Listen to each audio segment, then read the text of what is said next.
नमस्कार साथियों, मैं उमेश कुमार द्रोणा पीसीएस के यूट्यूब प्लेटफॉर्म पर आप सभी को स्वागत करता हूं। मैं आशा करता हूं आप सब ठीक होंगे, अच्छी तरह से तैयारी करे होंगे। हम बात कर रहे थे नगर पालिका भर्ती परीक्षा के लिए महत्वपूर्ण नगर पालिका एक्ट 2009 के बारे में। यूआरओ भर्ती परीक्षा में नगर पालिका एक्ट से 40 क्वेश्चन आने वाले हैं। हम उन 40 क्वेश्चनों को कवर कर रहे थे और जीके पोर्शन में हमारे द्रोणा पीसीएस के यूट्यूब प्लेटफॉर्म निरंतर क्लासें आ रही हैं। हमने पिछली क्लासों में कुछ धाराओं के बारे में देखा, कुछ अध्यायों के बारे में देखा। यदि आपने वो पुरानी वीडियो नहीं देखी है तो द्रोणा पीसीएस के यूट्यूब प्लेटफॉर्म पर देख सकते हैं, जिनका लिंक आपको डिस्क्रिप्शन में मिल जाएगा। आज हम आगे की कुछ धाराओं के बारे में बात करेंगे। कल हमने लगभग 43 नंबर की धारा तक देख लिया था, हम आगे देखने वाले हैं। मैं आशा करता हूँ आप पिछला रिवाइज कर रहे होंगे। और जैसे ही हमारा पहला अध्याय पूरा होगा जिसमें हम 50 तक धाराएं पढ़ लेंगे, तो हम उसके बाद एक सेशन लगाएंगे जिसमें 1 से लेकर के 50 धाराओं का रिवीजन करेंगे। फिर हम नेक्स्ट अध्याय शुरू करने वाले हैं। तो शुरू करते हैं आज के सेशन को नगर पालिका अधिनियम 2009 के साथ में।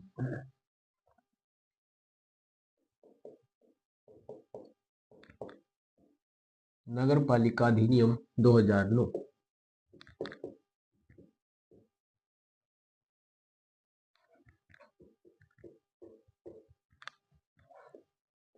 ये तो हमें पता ही है कि ये प्रारंभ कब होता है, तो 11 सितंबर 2009 को ये नगर पालिका अधिनियम लागू होता है। इसके अंदर कुल 344 धाराएं जोड़ी गई हैं और उन 344 धाराओं को 17 अध्यायों में बांटा गया है, ये हमने देखा था। कुल 6 अनुसूचियां भी इसमें जोड़ी गई हैं। आज हम कुछ आगे की धाराओं को देखने वाले हैं। हमने इसमें 17 अध्यायों के टाइटल याद करने का प्रयास किया था, आशा करता हूँ वो आपको याद हो गए होंगे। पहला अध्याय हमने पढ़ा था जिसका नाम था प्रारंभिक, और उसमें 1 से 2 धाराएं थी, हमने उसको भी पढ़ा था। वैसे वो हमारे सिलेबस में मेंशन नहीं किया गया है, तो उसको ज्यादा पढ़ने की जरूरत भी नहीं है, लेकिन उसमें जो चीजें दी गई हैं वो पढ़ने जरूरी है, वहां से क्वेश्चन बनेंगे। तो देखो, जैसे हमने धारा 1 देखी थी तो उसमें हमने देखा इसका संक्षिप्त नाम क्या है, प्रसार कहाँ कहाँ होगा और इसका प्रारंभ कब होगा, तो वो हमने देखा। वो तो हमारे लिए जरूरी है क्योंकि इसकी बेसिक जानकारी है। अध्याय 2 में धारा 2 में दिया गया है परिभाषाएं। तो परिभाषाओं से संबंधित क्वेश्चन तो वैसे नहीं आने वाले, लेकिन हमें पता होना चाहिए कि किस चीज की क्या परिभाषा रहेगी, तो आपको वो भी पढ़ना जरूरी है। फिर हमने धारा 3 से लेकर के धारा 50 तक पढ़ना प्रारंभ किया था, जो अध्याय 2 है, 2 नंबर का जो अध्याय, जिसका टाइटल है नगर पालिका का गठन एवं शासन। किस प्रकार से नगर पालिका का गठन होगा और किस प्रकार से उसका शासन चलाया जाएगा, ये हम पढ़ रहे थे। जिसमें हमने पिछली क्लास में 43 नंबर की धारा को देख लिया था। आज एक बार उसी 43 नंबर की धारा को एक बार फिर देखते हैं और आगे की धाराओं को पढ़ना शुरू करते हैं। तो हेडिंग डाल लीजिएगा अध्याय 2। अध्याय 2 और अध्याय 2 का टाइटल है नगर पालिका का गठन एवं शासन। नगर पालिका का गठन एवं शासन।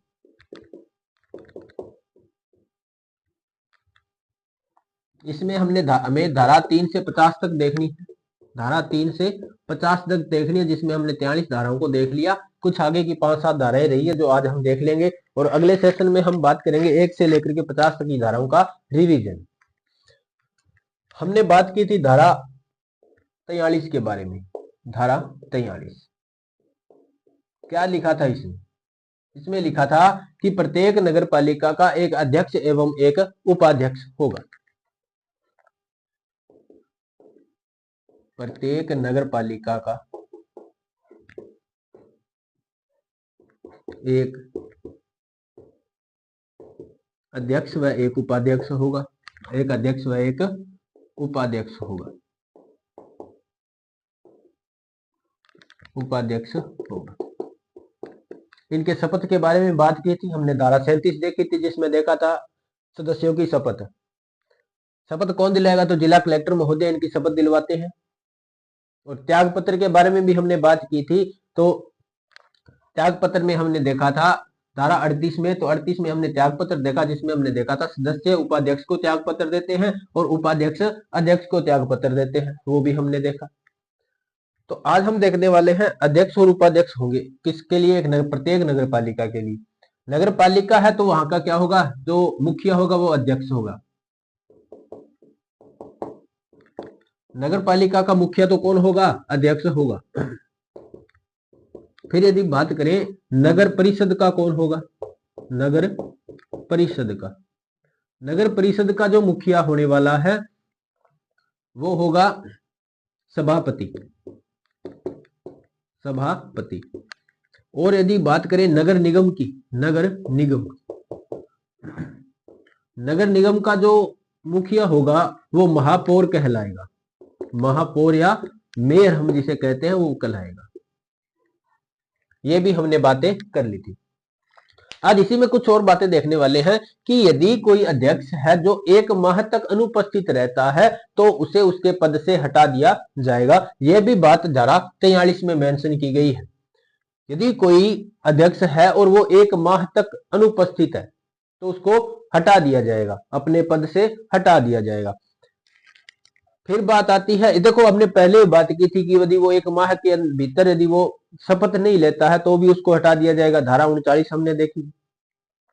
इसके अंदर दिया गया कि यदि कोई अध्यक्ष 1 माह तक अनुपस्थित रहता है, अनुपस्थित का मतलब बिना सूचना के अवकाश पर रहता, बिना सूचना के छुट्टी पर रहता है तो उसको क्या कर दिया जाएगा, हटा दिया जाएगा। अध्यक्ष विशेष कारणों से 6 माह तक का अवकाश ले सकता है। यह भी बात इसमें लिखी है, अवकाश 6 माह तक का ले सकता है और बिना सूचना के यदि वो छुट्टी पर रहता है तो 1 माह से अधिक यदि वो अनुपस्थित रहता है तो उसको हटा दिया जाएगा। 6 माह से अधिक अवकाश पर रहता है तो उसे हटा दिया जाएगा। यह भी बात इसके अंदर मेंशन की गई है। फिर बात करता है यदि इन दोनों कारणों के माध्यम से यदि उस अध्यक्ष को हटा दिया जाता है, यानी कि या तो वो 1 माह तक अनुपस्थित रहे या 6 माह से अधिक का अवकाश लेता है तो उसको हटा दिया जाएगा। और हटा दिया जाता है और उसके बाद क्या होती है, जो उपचुनाव करवाने पड़ेंगे। क्या करवाने पड़ेंगे, उपचुनाव। और जो उपचुनाव है वो 6 माह के भीतर करवाने अनिवार्य है। 6 माह के भीतर करवाने अनिवार्य है। हाँ, कई बार ऐसा होता है कि वो चुनाव नहीं करवा पाते तो 3 माह का अतिरिक्त समय भी इसके अंदर दिया गया है कि 6 माह तक यदि चुनाव नहीं हो पाते हैं तो उसके 3 विशेष कारणों से वो कारण बताने पड़ेंगे कि क्या कारण हुआ जिसकी वजह से चुनाव नहीं हो पाए। तो उसके बाद 3 माह के भीतर भीतर और आपको समय मिल जाएगा, 3 माह का अतिरिक्त आपको समय मिल जाएगा। तब तक के लिए जो अध्यक्ष पद का निर्वहन है वो कौन करेगा, तो वो उपाध्यक्ष करेगा। उपाध्यक्ष का काम इतना ही है, यदि अध्यक्ष अनुपस्थित हो या उसको हटा दिया जाए, जब तक उपचुनाव नहीं होते अध्यक्ष पद के लिए तब तक के लिए उपाध्यक्ष क्या रहेगा, अध्यक्ष कर्तव्यों का निर्वहन करेगा। ये बात इसके अंदर मेंशन की गई है धारा 43 में। तो आशा करता हूं बातें आपको समझ में आई होंगी। अब हम इनको एक एक करके लिख लेते हैं। हमने क्या देखा, हमने देखा कि अध्यक्ष 1 माह से अधिक यदि अवकाश पर रहता है तो उसको हटा दिया जाएगा। 1 माह से अधिक यदि अनुपस्थित रहता है तो उसे हटा दिया जाएगा। यदि अध्यक्ष 1 माह तक अनुपस्थित रहता है, 1 माह तक का मतलब 1 माह से अधिक समय के लिए यदि वो अनुपस्थित रहता है, अनुपस्थित रहता है तो उसे पद से हटा दिया जाएगा। तो उसे पद से हटा दिया जाएगा, हटा दिया जाएगा। फिर इसमें एक और मेंशन किया गया है कि विशेष कारणों से, विशेष कारणों यानी वो कारण बताने पड़ेंगे। विशेष कारणों से अध्यक्ष 6 माह तक अवकाश ले सकता है, 6 माह तक अवकाश ले सकता है।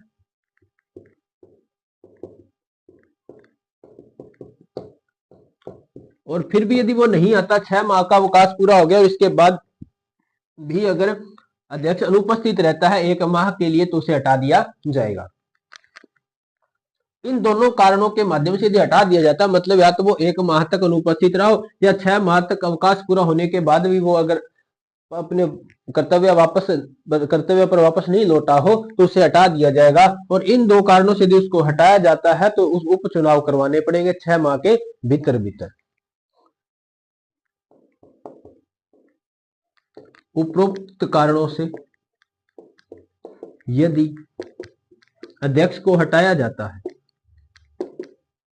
अध्यक्ष को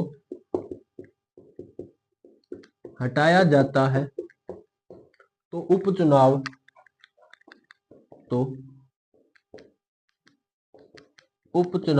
6 माह के भीतर करवाने पड़ेंगे। 6 माह के अंदर करवाने पड़ेंगे, करवाने होंगे। और विशेष कारणों से अतिरिक्त 3 माह का समय भी मिल सकता है। विशेष कारणों से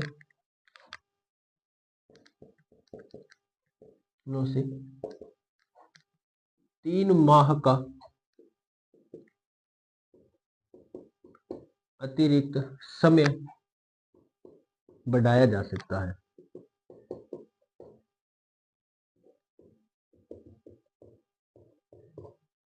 किसके लिए बढ़ाया जा सकता है? तो उपचुनाव के लिए बढ़ाया जा सकता है। यदि अध्यक्ष 1 माह तक अनुपस्थित रहता है तो उसे पद से हटा दिया जाएगा। 6 माह का अवकाश ले सकता है। यदि अवकाश के बाद यदि वो छुट नहीं आता है वापस 6 माह के बाद भी, तो उसको हटा दिया जाएगा। इन 2 कारणों से यदि उसको हटाया जाता है तो उपचुनाव 6 माह में करवाने होंगे। विशेष कारणों से 3 माह का अतिरिक्त समय दिया जा सकता है उपचुनाव के लिए। तब तक के लिए, जब तक ये उपचुनाव नहीं होते, तब तक के लिए उपाध्यक्ष है वो अध्यक्ष के कर्तव्यों का निर्वहन करेगा। ये आप ध्यान में रख लेना। ये आपने लिख लिया होगा। बढ़ते हैं आगे। और इसमें क्या लिखा गया है, और इसके अंदर एक बात और लिखी गई है कि जब तक उपचुनाव नहीं होते, उपचुनाव नहीं होते तब तक के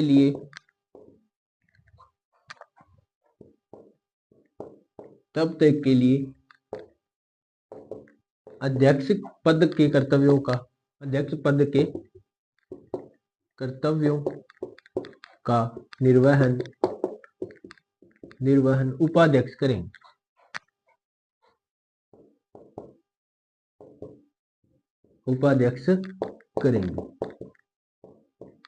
यह भी बात आप ध्यान में रख लेना। यह है धारा 43 के बारे में। यह हमने अच्छी तरह से देख लिया। अध्यक्ष पद का निर्वहन कौन करेगा उपचुनाव के दौरान? तो उपाध्यक्ष करेगा। अध्यक्ष को यदि 1 माह तक अध्यक्ष अनुपस्थित रहता है उसको हटा दिया जाएगा। 6 माह के लिए उसे अवकाश दिया जा सकता है, और अवकाश के बाद यदि वो वापस नहीं लौटता तो भी उसको हटा दिया जाएगा। चुनाव 6 माह में करवाने पड़ेंगे उपचुनाव। ये 3 माह का अतिरिक्त समय दिया जा सकता है। ये भी बात आपको ध्यान में रखनी है। यह है धारा 43 के बारे में। अब देखेंगे धारा 44 के बारे में।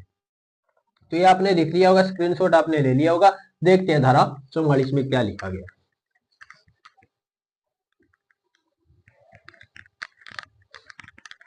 तो लिख लिए धारा 44।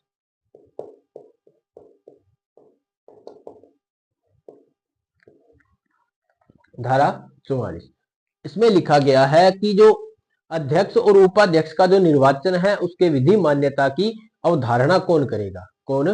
ये बात इसमें लिखी गई है। तो आप लिखो पहले हेडिंग इसकी क्या है कि अध्यक्ष एवं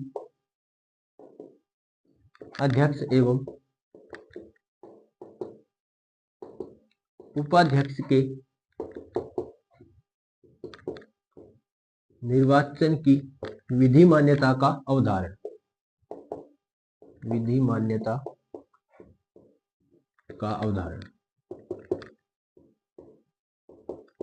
यानी कि ये जो चुनाव जो हुआ है, अध्यक्ष और उपाध्यक्ष है, ये जो निर्वाचित हुए हैं, क्या ये विधि मान्य है या नहीं है, ये संविधान के तहत है या नहीं है, या जो कानून जो हमने बनाया नगर पालिका एक्ट 2009 इसके आधार पर है या नहीं है, कि इलीगल तो नहीं है। इसके बारे में हम इसके बात कर सकते हैं। तो उसमें लिखा गया है कि इसको इसकी जो चुनौती है वो जिला न्यायालय में हम दे सकते हैं। इसकी जो मामला है, यदि ऐसा कोई मामला होता है, हमें लगता है कि अध्यक्ष और उपाध्यक्ष का चुनाव इलीगल तरीके से हुआ है, तो हम इसकी जो अपील है या इसकी याचिका हम कहां लगा सकते हैं? तो जिला न्यायालय में लगा सकते हैं। तो अध्यक्ष एवं उपाध्यक्ष के निर्वाचन के चुनाव के विरुद्ध यदि हम जो चुनौती है वो कहां पे देंगे? तो जिला न्यायालय में। अध्यक्ष एवं उपाध्यक्ष के निर्वाचन संबंधी मामलों में या विधि मान्यता के निर्वाचन की विधि मान्यता की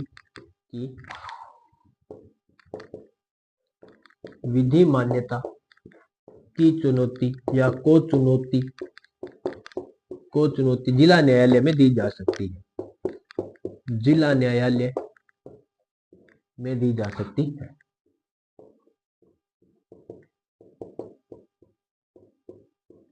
जिस जिले में वो नगर पालिका है उस संबंधित जिले के जिला न्यायालय में उसकी अपील की जा सकती है, याचिका या चुनौती उसको दी जा सकती है। ये जो जिला न्यायालय है इसका जो मुख्य न्यायाधीश है, जिला न्यायाधीश है, वो इस कार्य को या इस याचिका को, इस मामले को आप दूसरे कोर्ट में भी क्या ट्रांसफर कर सकता है या नहीं, तो कर सकता है। इसमें क्या होगा, इनकी जिला न्यायालय में भेजा गया और जिला न्यायालय का जो जिला न्यायाधीश है वो इस मामले को दूसरे न्यायालय में दूसरे न्यायाधीश के पास स्थानांतरित कर सकता है, या अपने अधीनस्थ यानी इसके जो अधीनस्थ होंगे उनके पास भेज सकता है। तो क्या लिखेंगे, जिला न्यायाधीश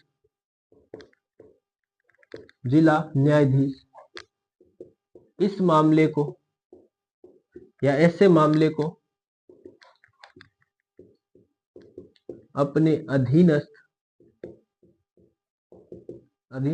न्यायालय या न्यायाधीश को स्थानांतरित कर सकता है,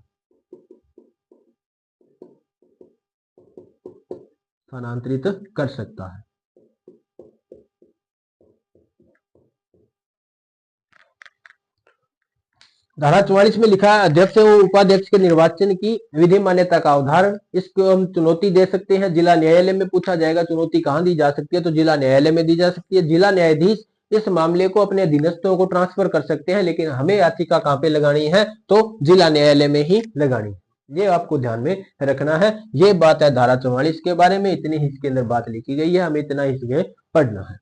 अब देखते हैं धारा 45 के बारे में, ये आपने लिख लिया होगा। अब देखते हैं धारा 45।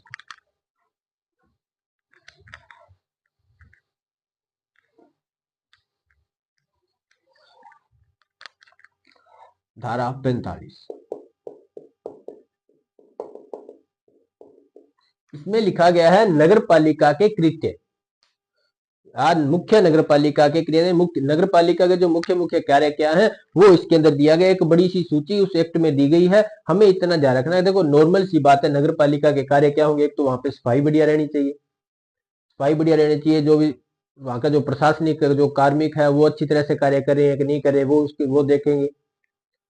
मेन यही रहता है कि साफ सफाई अच्छी है, गलियां अच्छी बनी हुई है, पुल बनाए गए हैं कि नहीं बनाए गए, जहां जरूरी है वहां पे बनाएंगे। कुछ जो सामूहिक जो बैठकें बुलाएंगे, कुछ लोगों में नवाचार बढ़ाएंगे। ये सारी बातें किसके लिए होती है, नगर पालिका का कार्य रहता है। इसमें लिखा गया हेडिंग जो मुख्य जो ओरिजिनल एक्ट में लिखी गई है वो ये लिखी गई है, मुख्य नगर पालिका के कृत्य, मुख्य नगर पालिका कृत्य। या आप इसको ऐसे समझ सकते हो कि नगर पालिका के कार्य, क्या लिख सकते हो इसको, नगर पालिका के मुख्य कार्य। ये कार्य क्या हो सकते हैं, देखो ये बड़ी सूची दे रखी है उस एक्ट के अंदर। आपके पास एक्ट होना जरूरी है, यहां भी पढ़ते हो वहां भी एक्ट में दोबारा उसको देखते हो तो आपको चीजें ज्यादा समझ में आएंगी। अकेला यदि आप एक्ट पढ़ोगे तो आपको बिल्कुल समझ में नहीं आएगी। और क्लास की भी एक लिमिट है, हम इसको इतना ज्यादा उसमें नहीं करवा सकते क्योंकि समय ज्यादा लगता है, बहुत सारी इसके अंदर चीजें हैं, हमारे पास समय रहा कम। क्योंकि ये देखो यहाँ से हमने इतना ही है कि कार्य आप वैसे समझ सकते हो कि गांव में सरपंच का क्या कार्य होता है, वो बताने वाली तो बातें होती नहीं। और इसके अंदर जो लिखे हुए हैं सारे काम इसके लिखे हुए हैं, बड़ी सूची दे रखी है, आप उनको एक बार रीड आउट कर लीजिएगा, आपको समझ में आ जाएगा। बाकी इसकी हेडिंग आपको याद रहनी चाहिए कि नगर पालिका के कार्य किसके अंदर दिए गए हैं, तो धारा 45 में दिए गए हैं। और संविधान में पूछेंगे तो अनुसूची 12 में दिए गए, ये आपको ध्यान में रखना है। तो नगर पालिका के मुख्य कार्य किसके अंदर है, धारा 45 के अंदर वर्णित किए गए हैं, एक्ट में आप उसको देख सकते हो। इस धारा 45 की आपको फोटो है वो हम इस हमारे टेलीग्राम चैनल पर दे देंगे। टेलीग्राम चैनल भी हमारा द्रोणा पीसीएस के नाम से है, उसका लिंक भी आपको डिस्क्रिप्शन में मिल जाएगा, आप वहां से इसका पीडीएफ देख सकते हो नगर एक्ट का। हम उसको मैं पूरा एक्ट आपके लिए वहां पे अपलोड कर देंगे, आप वहां पे देख सकते हो। अब देखते हैं धारा 46 के बारे में।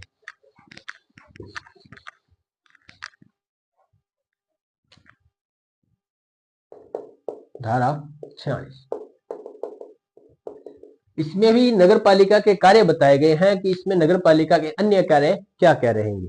मुख्य कार्य है जो धारा 45 में है, अन्य कार्य धारा 46 में। आप इन दोनों को एक साथ भी याद रख सकते हो कि कार्य किसके अंदर दिए गए हैं, धारा 45 और धारा 46 में दिए गए।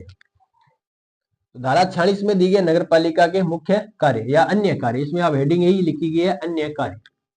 और अन्य कार्य किसके हैं, तो ये अन्य कार्य नगर पालिका के, नगर पालिका के अन्य कार्य। अब इसके अंदर कुछ कार्य बताए गए हैं, वो क्या क्या, जैसे सामाजिक वानिकी क्षेत्र, इसमें कई बताए गए हैं। पर्यावरण संरक्षण है, लोक कल्याण है, शिक्षा एवं संस्कृति है, स्वास्थ्य एवं टीकाकरण के बारे में इसमें बताया गया। तो ये 4-5 इसके अंदर बताए गए हैं, वो लिख लेते हैं। जैसे क्या है, एक लिखा सामाजिक वानिकी, सामाजिक वानिकी, लोक कल्याण, स्वास्थ्य एवं टीकाकरण, स्वास्थ्य एवं टीकाकरण, शिक्षा एवं संस्कृति,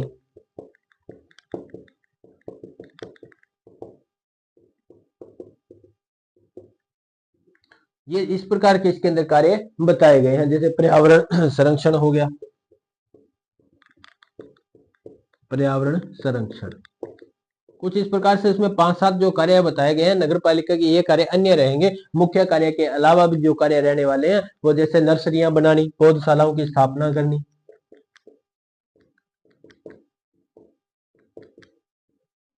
पौधशालाओं की स्थापना, तो ये कार्य इसके अन्य कार्य हैं जो इसके अंदर मेंशन किए गए हैं। धारा 45 में नगर पालिका के मुख्य कार्य बताए गए हैं, धारा 46 में अन्य कार्य बताएंगे जो इसके अंदर मेंशन किए गए हैं। अब देखेंगे धारा 47 में, आपने लिख लिया होगा, ये स्क्रीनशॉट ले लिया होगा। धारा 47 देखते हैं।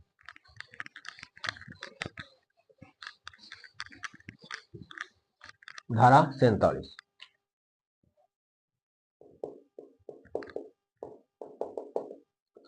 धारा 47 में लिखा गया है सरकार द्वारा अनुदेशित कुछ अन्य कृत्य, यानी कि सरकार, यदि राज्य सरकार के बारे में बात करें, क्योंकि राज्य सरकार ही करेगी, क्योंकि नगर पालिका जो है वो राज्य सूची का विषय है, इसलिए इसके बारे में जो नियम बनाएगा कौन बनाएगा, राज्य सरकार ही बनाएगी। तो राज्य सरकार नगर पालिकाओं को वहां की कुछ तकनीकी उपलब्धताओं को देखते हुए अन्य कार्य भी सौंप सकती है। तो इसमें यही लिखा गया है कि सरकार द्वारा अनुदेशित अन्य कृत्य, ये इसके अंदर लिखा गया। इसका हेडिंग यही है, सरकार द्वारा समनुदेशित अन्य कृत्य, अन्य कृत्य, यानी कि सरकार तकनीकी उपलब्धताओं को देखते हुए, तकनीकी उपलब्धता और संसाधनों को देखते हुए कुछ अन्य कार्य नगर पालिका को सौंप सकती है। तो क्या लिखोगे, राज्य सरकार, राज्य सरकार तकनीकी एवं तकनीकी उपलब्धता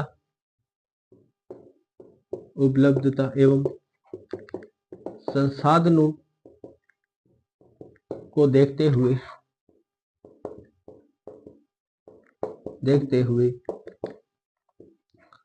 नगर पालिका को अन्य कार्य भी सौंप सकती है, अन्य कार्य भी सौंप सकती है, सौंप सकती है। सौंपे कौन, ये है, यानी कि कार्य देगा कौन, तो सरकार। किसके लिए, यानी कि वहां की तकनीक और संसाधनों की उपलब्धता को देखते हुए ये कार्य सौंपे जाएंगे। धारा से हमने देखो धारा देखी थी 45 में लिखा गया था नगर पालिका के कार्य। धारा 46 में हमने देखा था अन्य कार्य, और धारा 47 में है साथ में क्या कर सकती है सरकार, आपको कार्य दे सकती है, मतलब सरकार द्वारा सौंपे गए कार्य, सौंपे गए कार्य। तो ये 3 धाराएं एक साथ आप याद रख सकते हो। 45 में कार्य दिए गए हैं किसके, नगर पालिका के।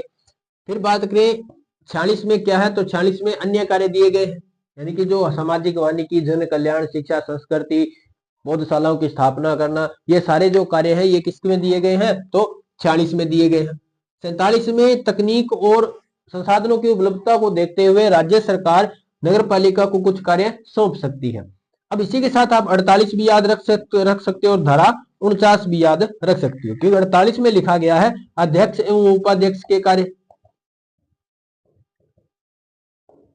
अध्यक्ष एवं उपाध्यक्ष के कार्य। और धारा 49 जो है आपसे संबंधित है। जब आप नगर पालिका के अधिकारी बनोगे तो ये धारा आपके लिए है। इसके अंदर आपके कार्य बताए गए हैं कि सीएमओ के कार्य, सीएमओ के कार्य। सीएमओ मतलब चीफ म्युनिसिपल ऑफिसर, मुख्य नगर पालिका अधिकारी, हम जिसे ईओ कहते हैं, एग्जीक्यूटिव ऑफिसर हम जिसे कहते हैं। ये इनके कार्य इसके अंदर दिए गए हैं। तो ये 5 धाराएं हैं जिनमें कार्यों के बारे में चर्चा है। 45 में कार्य दिए गए नगर पालिका के, 46 में अन्य कार्य बताए गए हैं, 47 में दिखाया सरकार द्वारा जो समुन्देशित कार्य है, 48 में अध्यक्ष और उपाध्यक्ष के कार्य रहेंगे और 49 में रहेंगे सीएमओ के कार्य, यानी कि आपके कार्य। जब आप नगर पालिका अधिकारी बनोगे तो आपके क्या क्या कार्य रहने वाले हैं वो सारे इस धारा 49 में दिए गए हैं।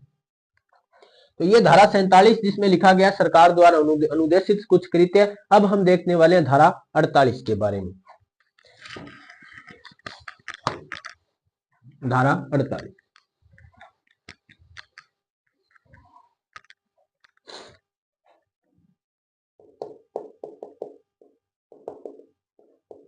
इसमें लिखा गया है कि अध्यक्ष एवं उपाध्यक्ष के कृत्य, अध्यक्ष एवं उपाध्यक्ष के कृत्य। अब इसमें देखेंगे कार्य इसमें मेन दिए गए अध्यक्ष के, और अध्यक्ष की अनुपस्थिति में ये सारे कार्य कौन करेगा? उपाध्यक्ष करेगा। तो इसमें ये लिखा गया, क्या लिखा गया? पहले लिखा कि बैठकों की अध्यक्षता करना, तो अध्यक्ष है वो तो ये अध्यक्ष करेगा। अध्यक्ष, बैठकों की अध्यक्षता कौन करेगा? उस वहां का अध्यक्ष करेगा। तो नगर पालिका की जो भी बैठकें होंगी उनकी अध्यक्षता ये अध्यक्ष करेगा। उसके बाद यहाँ के जो प्रशासनिक जो अधिकारी हैं एवं जो कार्मिक हैं उन पर नियंत्रण रखना भी कार्य किसका है? तो अध्यक्ष का कार्य है। बस इतने ही इसके अंदर कार्य बताए गए हैं। लिखा गया, क्या लिखा गया? एक कार्य से बताया बैठकों की अध्यक्षता करना, बैठकों की अध्यक्षता करना। दूसरा इसके अंदर बताया गया है प्रशासनिक अधिकारियों एवं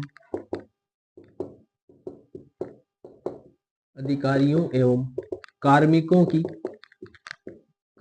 पर नियंत्रण रखना।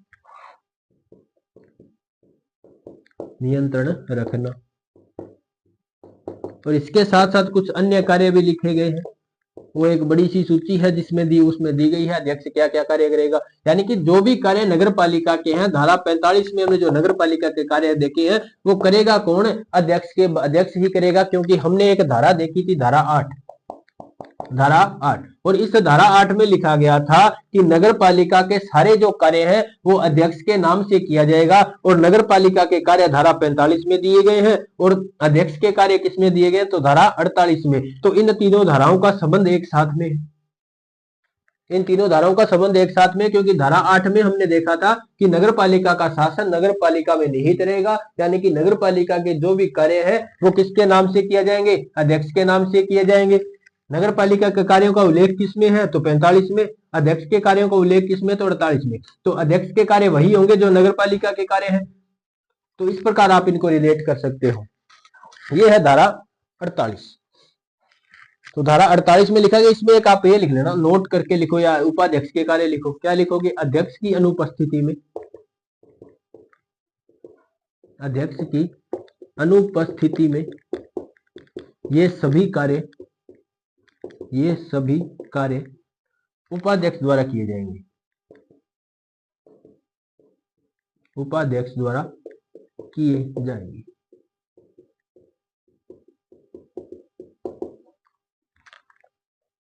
तो ये है धारा 48, अध्यक्ष एवं उपाध्यक्ष के कृत्य। जो भी कृत्य है वो इसके अंदर दिए गए हैं। बैठकों की अध्यक्षता करना, प्रशासनिक अधिकारियों व कार्मिकों पर नियंत्रण रखना, कुछ अन्य कार्य जो नगर पालिका के वही अध्यक्ष के रहेंगे।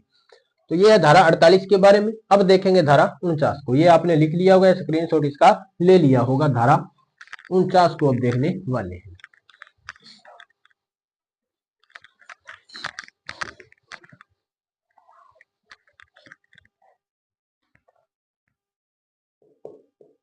धारा 49,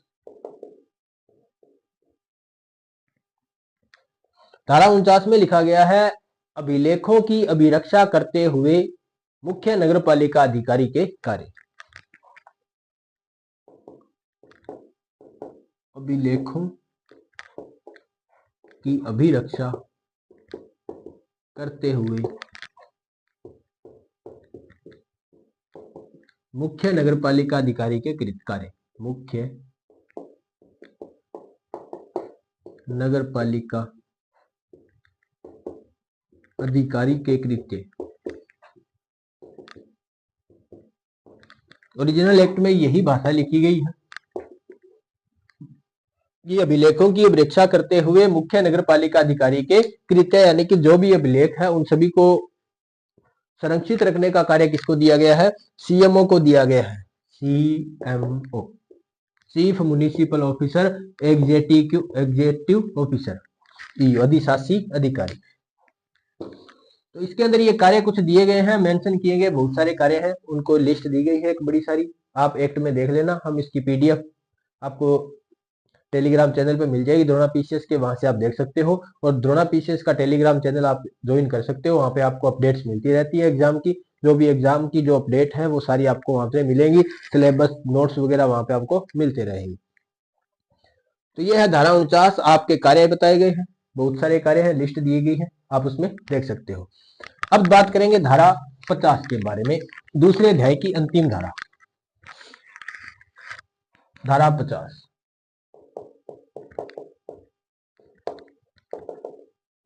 धारा 50 में लिखा गया कार्यभार सौंपना। कार्यभार सौंपना एक ऐसी धारा हमने एक पहले भी पढ़ी थी, धारा 12। धारा 12 में हमने देखा था कि निर्वाचन आयोग के कार्यों का प्रत्यायोजन, उसमें तो लिखा गया था निर्वाचन आयोग के कार्यों का प्रत्यायोजन, जिसमें हमने देखा था एक तो उपचुनाव आयुक्त को कार्यभार सौंपा जा सकता है, और दूसरा राज्य चुनाव आयोग के सचिव को, राज्य चुनाव आयोग के सचिव, इनको ये कार्य सौंपा जा सकता है। कौन सा? तो निर्वाचन से संबंधित कार्य, निर्वाचन आयोग का जो कार्य है उनको आगे प्रत्यायोजित करना है, तो वो धारा 12 में लिखा गया है। और नगरपालिका के जो मुख्य कार्य हैं उन कार्यों का कार्यभार आगे सौंपना चाहते हैं तो वो धारा 50 में मेंशन किया गया है। तो धारा 50 इसमें लिखा गया है कि जो नगरपालिका के जो कार्य हैं वो आगे सौंप सकते हैं। कौन किसको सौंपेगा? तो देखो अपने अधीनस्थों को काम सौंपा जा सकता है, और वो भी निकटतम अधीनस्थ को। जैसे अध्यक्ष है तो अध्यक्ष का निकटतम अधीनस्थ कौन होता है? तो उपाध्यक्ष होता है। तो अध्यक्ष अपने कार्यभार किसको सौंप सकता है? उपाध्यक्ष को। उपाध्यक्ष के अधीनस्थ कौन होता है? तो सदस्य। तो उपाध्यक्ष किनको कार्य सौंप सकता है? सदस्यों को कार्य सौंप सकता है। फिर बात आती है कि यदि ये अध्यक्ष या उपाध्यक्ष किसी आरक्षित वर्ग से है तो कार्यभार सौंपते हुए ये ध्यान में रखेगा कि जिस व्यक्ति को कार्यभार सौंपा जाता है वो आरक्षित वर्ग का ही हो। यदि ऐसा नहीं है, यदि कोई व्यक्ति आरक्षित वर्ग का उपलब्ध नहीं है तो दूसरों को सौंपा जा सकता है, वरना यदि उपलब्ध है तो आरक्षित वर्ग के व्यक्ति को ही सौंपा जाएगा। तो ये ध्यान में रख लेना, इसमें नोट लगा के लिखना। यदि अध्यक्ष या उपाध्यक्ष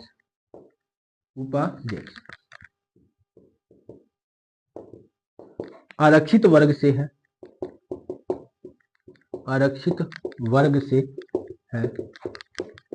तो कार्यभार सौंपते हुए यह ध्यान में रखेगा कि जिसे कार्यभार सौंपा जाता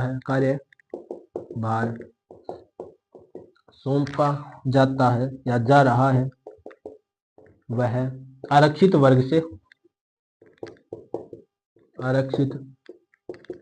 से हो। यदि आरक्षित वर्ग का व्यक्ति उपलब्ध नहीं है तो अन्य को कार्य सौंपा जा सकता है। अन्य को कार्य सौंपा जा सकता है। ये भी आप बात ध्यान में रख लेना कि जो अध्यक्ष है वो कार्य उपाध्यक्ष को सौंपेगा और उपाध्यक्ष कार्य सदस्यों को सौंपेगा। और यदि वो जो कार्यभार सौंप रहा है वह व्यक्ति यदि आरक्षित वर्ग से है तो जिसको कार्यभार सौंप रहा है वो भी आरक्षित वर्ग का होना चाहिए। ऐसा यदि नहीं हो पाता कि आरक्षित वर्ग का व्यक्ति आगे नहीं मिलता तो दूसरों को भी कार्यभार सौंपा जा सकता है। ये है धारा 50 के बारे में। और हमारी धारा अध्याय 2 आज पूरा हो चुका है। अध्याय 2 हमारा पूरा हो गया। धारा 3 से 50 तक हमने देख ली। हम अगले सेशन में अगली क्लास में एक क्लास बनाते हैं जिसमें हम धारा 1 से लेकर के धारा 50 तक की धाराओं का हम पूरा रिवीजन करेंगे। हमने क्या क्या पढ़ा, कितनी धाराएं हमें याद हो रही हैं, याद करनी पड़ेगी। देखो आपको याद तो ये करनी पड़ेगी, रटना पड़ेगा, बार बार लिख लिख के याद करना पड़ेगा। क्वेश्चन आएंगे यहाँ से फिक्स है, 40 क्वेश्चन आने वाले हैं। हमें ये भी पता है कि नगर पालिका एक्ट से 40 क्वेश्चन आने वाले और धारा 344 है, 344 धाराएं हैं। और इसके साथ साथ हमें और भी पढ़ना, जिसमें कुछ योजनाएं हैं शहरी क्षेत्र में चलने वाली योजनाएं, वो भी हमें देखनी है। तो इस प्रकार से सारा चीजें देखेंगे तो 40 क्वेश्चन आने वाले हैं। पता नहीं कौन सा क्वेश्चन कहाँ से उठ जाए, सभी चीजें इंपॉर्टेंट, ऐसी कोई भी लाइन नहीं है जो इंपॉर्टेंट नहीं है। सभी लाइनों से क्वेश्चन बनते हैं, हमें सभी चीजों को अच्छी तरह से पढ़ना पड़ेगा। ऐसा नहीं कर सकते कि हम किसी एक धारा को छोड़ दें, एक अध्याय को छोड़ दें जी वहां से क्वेश्चन नहीं। जो सिलेबस में मेंशन है वो तो पढ़ने ही पड़ेंगे। हमारे सिलेबस में सिर्फ 9 ही अध्याय हमें पढ़ने हैं, टोटल 17 अध्याय जिनमें सिर्फ 9 ही हमें पढ़ने हैं, बाकी हमें नहीं पढ़ने। तो उन 9 अध्याय को यदि आप अच्छी तरह से पढ़ लेते हो और साथ में जो भी चीजें मेंशन है, लगभग देखो 30-35 क्वेश्चन तो इसी एक एक्ट से आने वाले हैं। 30 से 35 क्वेश्चन तो नगर पालिका अधिनियम से ही आएंगे, क्योंकि महत्वपूर्ण यही है। आप नगर पालिका के अधिकारी बनते हो तो आपको इसी एक्ट के आधार पर आगे कार्य करने हैं। तो ये तो आपको याद होना ही चाहिए। अच्छी तरह से इनको याद कर लेना। अगली एक क्लास में हम इसी 1 से लेकर के 50 तक की धाराओं का रिवीजन एक साथ करेंगे। तो आज के लिए इतना ही। कैसी लगी आज की क्लास हमें कमेंट में जरूर बताना। अच्छी लगी हो तो लाइक कर देना, अपने साथियों को शेयर कर देना। तो मिलते हैं अगली क्लास में, तब तक के लिए धन्यवाद।